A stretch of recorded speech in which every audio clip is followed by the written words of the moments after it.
Hello guys and welcome to How to Socials.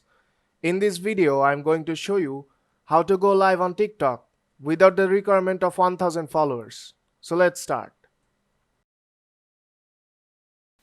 First, open your TikTok app. Now go to your profile from bottom right corner.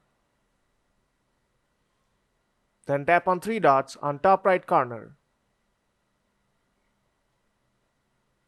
Scroll down and tap Report a Problem. Now scroll down again and tap on Live, Payment or Rewards option. Since you will be starting a live, tap Hosting Live and select I cannot start a live. Remember, if you are below the age of 16, you will not be able to start a live. Now tap No and tap Still have a problem. Now you have to type in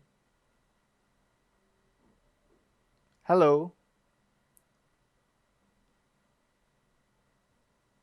I could go live in the past, but I cannot anymore. My fans want to see me live. Thank you. And tap Report, and you'll receive the live option within few days. If you find this video helpful, then don't forget to leave a like and see you in the next tutorial.